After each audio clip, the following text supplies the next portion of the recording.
Currently, we're sitting at 3,500 meters here in Ecuador in kind of a jungle environment. We just came down from a volcano hike. We didn't quite make it. Zakira was very tired.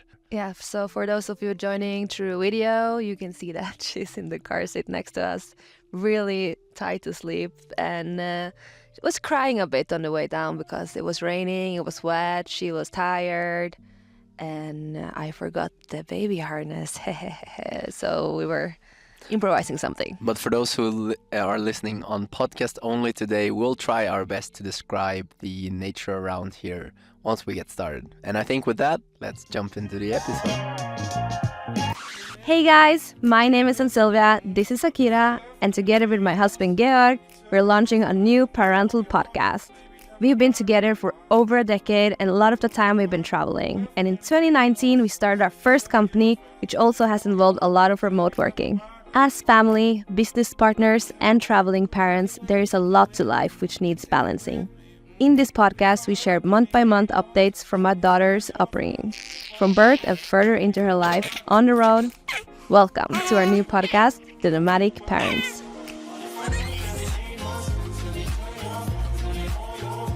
Hi, and welcome to the 5th episode and the 5th month of Zakira's life and our podcast, The Nomadic Parents. Yes, in this podcast, we're talking about what developments our baby have done this last 5 months or like the last month, and have some tips and tricks for what you can expect when you become a parent. Well, month 5, it's been going so fast.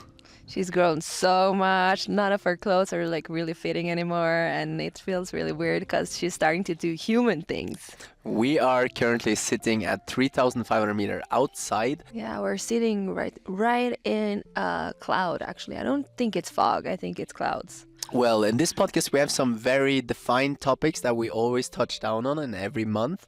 And you've probably heard some of the previous episodes, but for those who are new, why don't you and Sylvia just run us down the 4 major topics that we look at every episode? Yeah, so every episode we talk about the last month's development in terms of sleep and how she's sleeping, if she's sleeping alone or if she's in bed with us. And then we have physical development, for example, if she starts to grab stuff or starts crawling or walking. And then cognitive development, which is more about the development of the mind. And then the last thing we talk about is parenting challenges. So what we experienced or if we Which I always have so many of. Yeah, he always has a long list. Yeah, all right, let's go into it. I think month 5, 4 to 5 has really been the month where I feel we've seen the most development so far. It's been really fast, like almost every day new steps. Let's quickly explain what we've been doing this month from 4 to 5.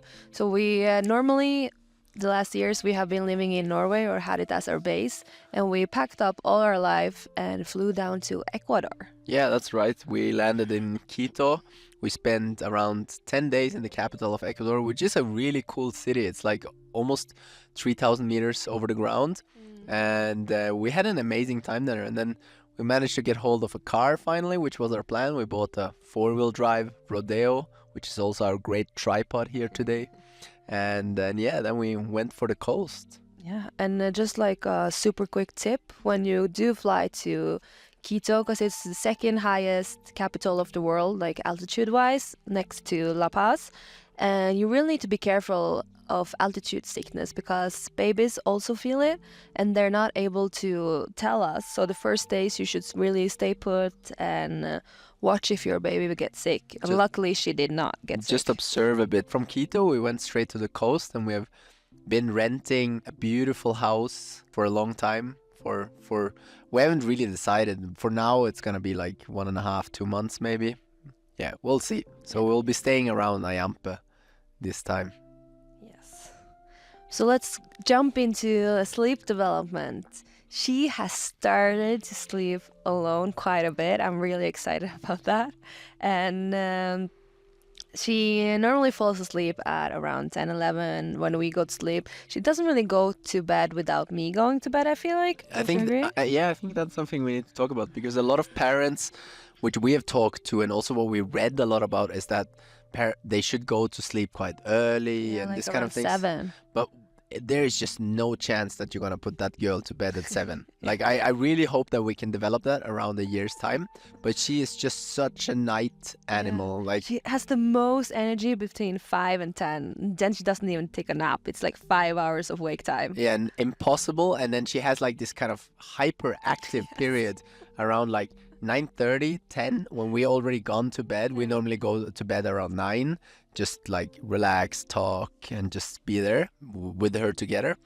Because there is no way you I mean, if you don't have a kid yet, I was at least expecting that you could just put the child kind of in her bed, stay there for like a couple of minutes, make her sleepy, and go away. There's no way she's gonna fall asleep alone just by herself. Like normally I breastfeed her, or she stays next to us and feels the energy like slowing down and stuff. But a lot of people have told us that you should start making a bedtime routine. That can, for example, be taking her for a bath, then changing to pajamas, then reading a book.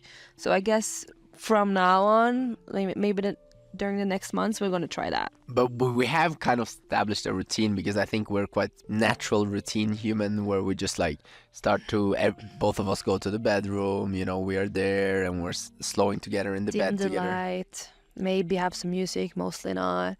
But yeah.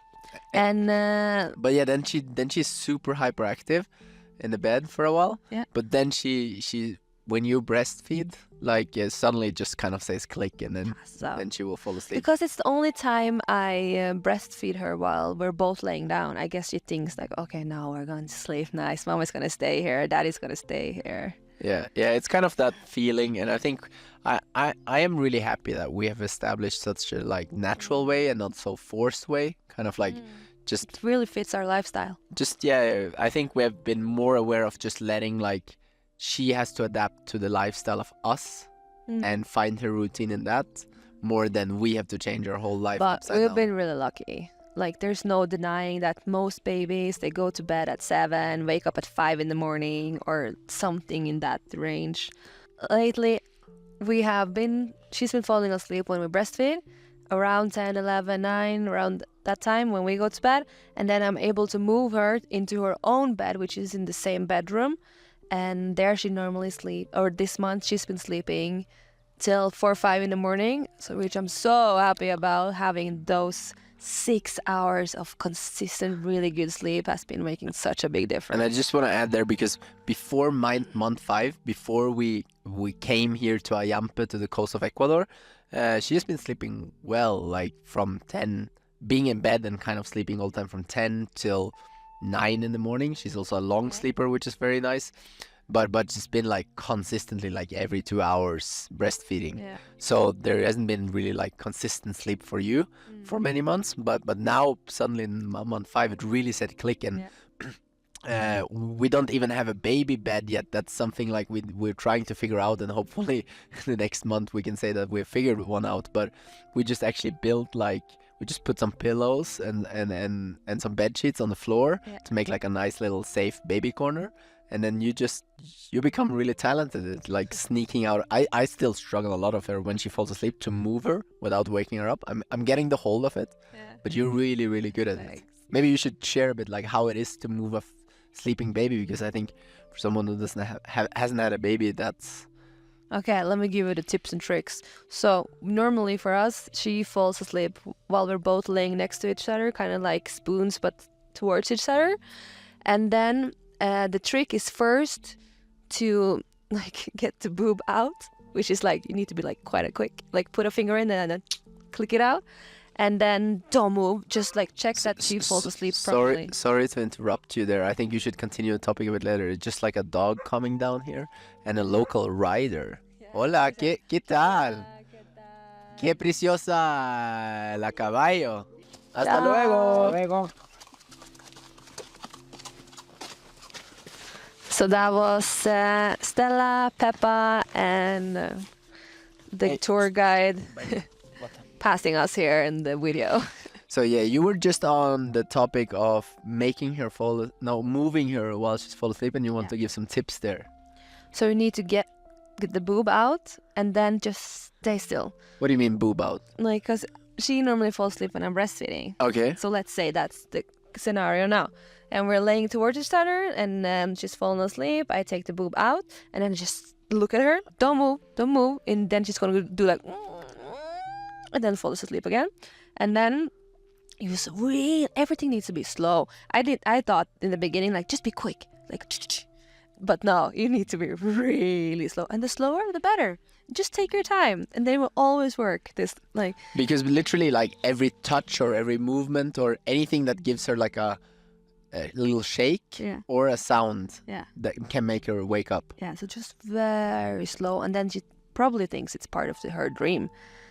And then I stand up, I take one hand under the neck, one hand under the butt between the legs, and then just pull up. Everything goes slow. Even though she moves, I'm just like consistently moving very slow. And then I put her down, pull my hands out very slow. And then if they wake up, or if she wakes up or looks at me, I normally put a hand on half her face so that one eye is like kind of forced shut, and she feels my warmth, and then just stay there. And then you can slowly see the other eye close, and then she falls asleep. Because you can literally, like, what I experienced, like, moving her sleeping, she can wake up at every point in any transition, but you can always make her fall asleep again very fast if you just completely stop every movement. Let's say you're holding her and she woke because the window closed or something, you can just stand still. And what helps me a lot is like taking both her arms and pressing them into her chest with my hand. You don't have to do it very forceful or something, just like, because she will like, a baby will start to like reach out with the hands once it wakes up. Yeah. So if you take back the hands and just put them to the body and do a little bit of the like hishing sounds, like shh, shh, shh, shh, shh, those help a lot. And in worst case, closing you can really tell that she's gone into a different type of sleep now. That it's not so light as it used to be before, because now you can actually move her quite a bit before she wakes up. Yeah, so that was a bit about sleep routines. Just like two smaller things again about her sleep. So this month she has been falling consistently asleep for her nap at 11 and then goes down for 1-2 hours, and then again at 4. So she has 2 major naps, and then it's a bit random around that. Yeah, she has 2 major naps. I feel she's really locked in on that 11 nap and that like afternoon nap. So now you can guess, the time is 12 here. That's why she's asleep. Yeah, that's just about the time. And yeah, it's good that she sleeps consistently to 4 o'clock in the night, because... All right, let's move a bit into... physical development. Yeah. She started eating with us, and that's a lot of fun. Yeah, we're actually enjoying it. Before we went into month 5, I think I was a bit nervous, like, oof, it's gonna be a lot of work getting food into her. And I'm not looking forward to it, because I'm just seeing those videos or stuff where like kids are like denying to take the spoon. That's gonna come. It's gonna come. I'm pretty aware of that. But right now she's just like in heaven, enjoying everything. All kind of food. We started quite simple. Maybe let's explain with the tool we started, and we can put some pictures into the video. It resembles a pacifier. Actually, talking about pacifier, I just wanted to mention it. She has completely stopped with pacifiers. Yeah. She used to take the pacifier quite a lot, but this month, it's because I lost her 2 pacifiers, and then it took me 1-2 weeks to get new ones. That period after that, she didn't want to take them. We already mentioned it in the last month, in the last episode, but it's really like, in month 4, we still tried to bring back the pacifier, because that's when we lost them. But we just gave up this month. Like, I think pacifier is done deal for her. She's not gonna take it again, but she doesn't cry a lot anymore and doesn't have that sucking need anymore, so it doesn't really bother us at all. The only thing I'm nervous about is that people saying that pacifiers help a lot developing speaking abilities. True. No, I don't know. It also can make the teeth very disformed. Okay, well, so it's good that she stopped. Yeah, I'm happy about. I don't. A lot. Yeah, I'm not a big fan personally about those like 1-year and 2-year-old kids that still go around with pacifiers. Yeah. But anyway, lately we've just, whenever we have breakfast and we have dinner, she just gets small pieces from us, and because she's able to chew stuff. Pretty much like every meal we have. Yeah, but she doesn't have teeth. But yeah, starting with that little tool that we wanted to explain is it looks like a pacifier, and you can put things inside like a little container, and it has small holes where if she chews hard enough, it will squeeze out. Yeah. And it's here, I mean, we live in Ecuador, and fruit is so available and so cheap. Bananas, papayas, avocados. Mangoes.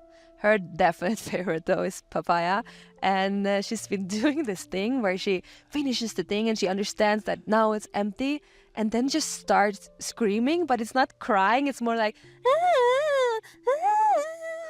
like kind of complaining, and then you refill it, then she stops, so she really understands that it's empty, mommy, help.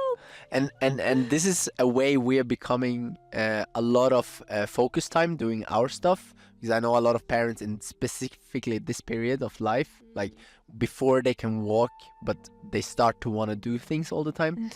It is just like 24/7, non-stop, always like carrying her or something. They can't do anything and they get bored. And we have been very focused on, because we have our businesses that we work with, that we want to maintain the progress, and that we want to have some focus hours every day where we want to work. So instead of buying a lot of expensive gear and bringing that around with us, we just always made it the easy way. We on the balcony in our house in Ayampe, we just put down a mat from one of the sofas.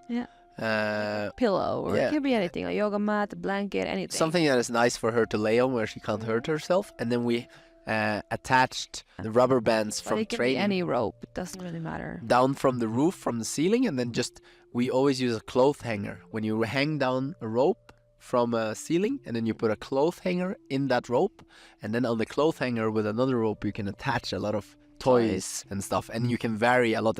And I think parents should consider that everything can be a toy. Like if you make every toy like something you buy from a player store, well then that's what she's gonna grow up with. That's only the things that are fun. But we use like toothbrushes, flowers, various objects, like always changing them. Just make sure the flowers are edible.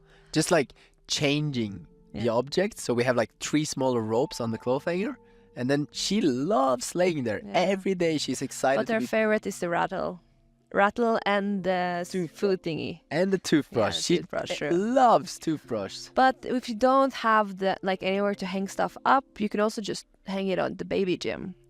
But the genius about what Georg is telling is that you put this food thing container on it, and then she just stays under it for hours, really happy. I know that people are big fans of baby gyms, but honestly, I understand if you have a home and it's good, you just got one, okay, use it. But I mean, for us traveling, like bringing around a baby gym would never be an option. It's just too much. But at home, I would also like to have one. Like my parents have one, and it's really great to put her under it. But basically, it's what we have built. And what I really love about the way we have done it with the rubber bands is that it has elasticity. Like it jumps up and down. When she pulls in something on the cloth hanger, then it jumps up and down. So sometimes, for example, we put that food pacifier with the food a bit too high for her, so that she really has to stretch for it and bend her back and reach for it and pull it down, and she loves it.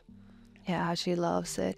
And it's also a great thing to hang it up, because then she can't throw it away. Because this month she also started really grabbing stuff and managing to hold an item in one hand and then switch it over to the other hand, which also sometimes she fails and throws the stuff away with like force, and then she becomes really angry because she can't go and pick it up, and she gets easily bored, I feel. Now in the 5th month. Yeah, the bored thing is really a thing. Like it's the first month where you can really tell that she wanna be entertained or wanna have something that she can entertain herself with. And I think we've done a good job. Like she can easily entertain herself for an hour at a time with us close, seeing that we're close. And I'm happy about that, because it would be so much work if she'd like I think someone is waking up. Yeah, I can hold your microphone. Just need a little break here. Zakira woke up from the car seat. We're just gonna pull her out with us together. So look who joined us. You want to say hi? Zakira is in the podcast. Well, about the entertainment thing, Um, So, for example, now I took her instantly out of the car seat because otherwise she's going to get bored and she wants to become entertained and be part of the gang, which I understand. it's about moving as environment, and I think it's on the place to give out some tips. Not that we're like self-declared experts, but I think we've done well with her, because a lot of everyone we meet tell us like, how is she so patient? Like I don't know, I haven't been with so many babies, so for me it's normal, but it seems like most people admire that she almost never cries. But it's also part of personality. It's a personality thing, but I do think that we have developed it in a way where we have always, like, when she gives the expression "I'm bored," we're moving her and we're giving her active attention till we see that she is entertaining herself. I think a lot of parents is just are constantly just like moving around and like shh, shh, shh, shh, shh.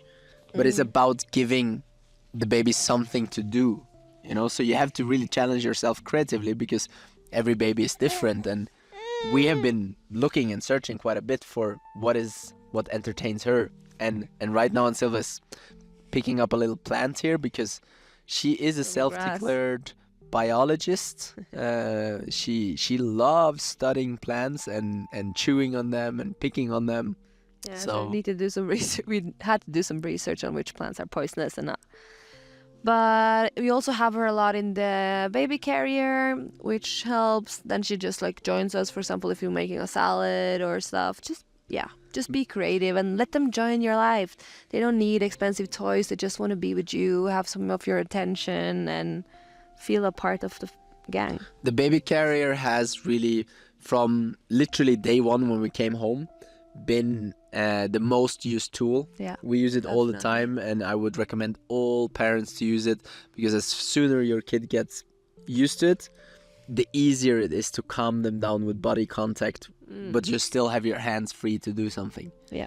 And yeah, she's really started to grab things. It's been a big difference from month 4 coming to Ayampe.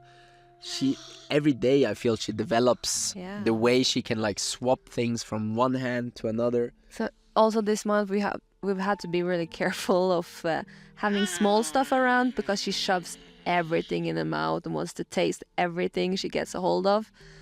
And also being on the lap close to table, she'll start to pull stuff from the table and throw them down. Not that aggressively yet, but really like interested. Hey there. She's smiling. She's like mischievous already. She's like, talking about me. Yeah. And she even started to drink from a cup this month. Like, that's an exciting threshold. We have to help her hold the cup, but she holds it on both sides. And then we help her with the weight, and then she brings it up to her mouth and drinks. She likes water quite a lot. I think she has that from me. She loves the taste of water. I'm really bad at drinking water. But I think that sums up our 4 topics are. I think one thing that we maybe can touch is a bit like both the challenges we have met on the way this month, but also like the cognitive development. You can really tell that she's starting to develop a sense of understanding of emotions. She is laughing a lot more, but there's also times where she feels that we are angry and starts crying, or you know that we I haven't experienced that. There has been times where I, for example, have been in an argument with you, and I can really tell that she is starting to crying because we are in an argument, and once we like stop the argument and spend time with her again and look at her and smile, she's like immediately stopping to cry. And she's making a lot of, I feel, one thing that really started now from month 4 to 5 is the dragon scream. Yeah, she loves her own voice and talks all the time. I don't feel that she is really keen on having a conversation. You don't really have to talk back to her, even though we do that a lot. She just loves to scream for herself, like really far in the back of the throat. And her favorite little plaything, I'll show you for those joining in the video, but just explaining for the podcast first. What she loves a lot is like being hauled up and then like kind of biting her a bit in the stomach. Not biting, but just like making sounds and like eating a Blowing bit on her stomach. raspberries. Yeah. And she always makes her laugh a lot. So if you hold my microphone, I'll just show here to the video. Come on, Zakira. Maybe not today. No, not today. Not so interested. But normally... No, she's tired. You tired? She only wants the microphone. She sees the microphone. I think she's just enjoying her plants. They're too much. She's just still holding on to the plants. And yeah, crawling is also a thing that has kind of like she's been having a lot of tummy time, like laying on her tummy. And this is maybe the first month where she also enjoys tummy time and has become strong enough to hold her head and actually stay in the position for 10 minutes, 15 minutes. Before she always used to hate it and would try to like scream her way out of it. And now she's actually managing to turn herself as well. The turning is very sporadic. It's not really there. You can see that she's like kind of understanding how to turn. And I always train with her. Always when I exercise, I put her next to me and turn her a bit and let her turn herself. It's not consistent yet, but she's getting the hang of what it means to turn herself. But crawling, no, not at all, not even started. And she seems to be enjoying standing way more than crawling because we put her a lot on her feet. But now that sums up our 4 topics. I do think so, yes.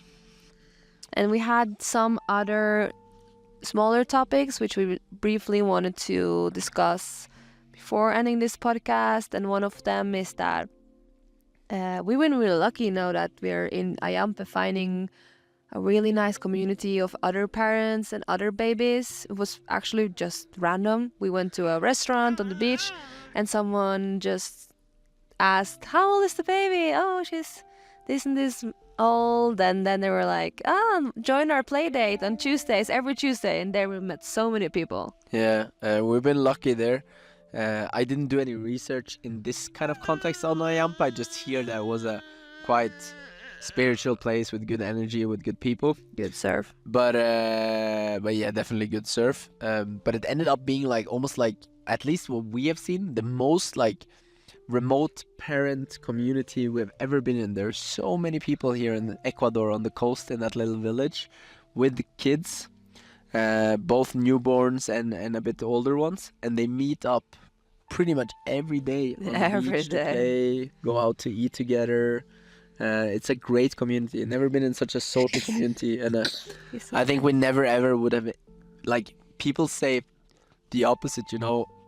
Aren't you afraid of going out traveling with your kid, being all alone, no grandparents, no friends, nobody to help you?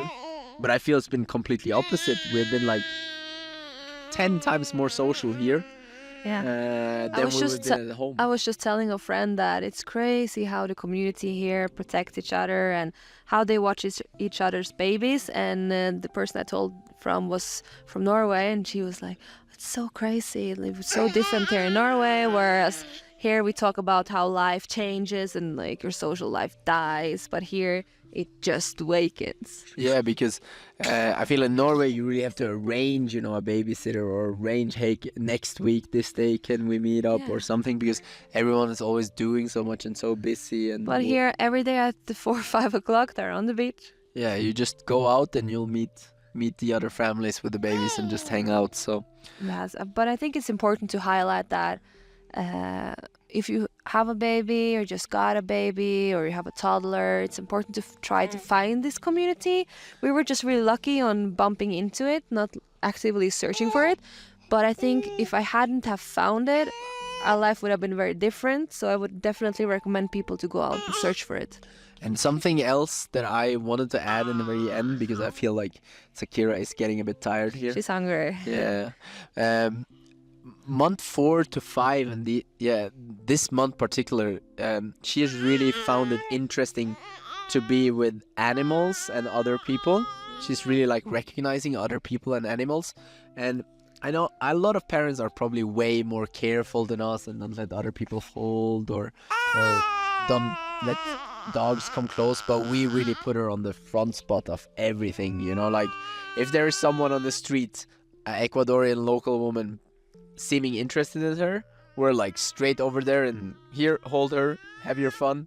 And I do believe that those moments grow her a lot, like emotionally, because she's used to trust many people and she's used to that to judge people, you know. So and also with animals, with dogs, she's playing a lot with dogs. I think some people out there are gonna be very have opposite opinion of not letting anyone hold their baby and like be careful of dogs. And of course we're careful, but I still think it's important for us as humans, and it's already scientifically proven that you actually need a community around you. You need other people to be happy.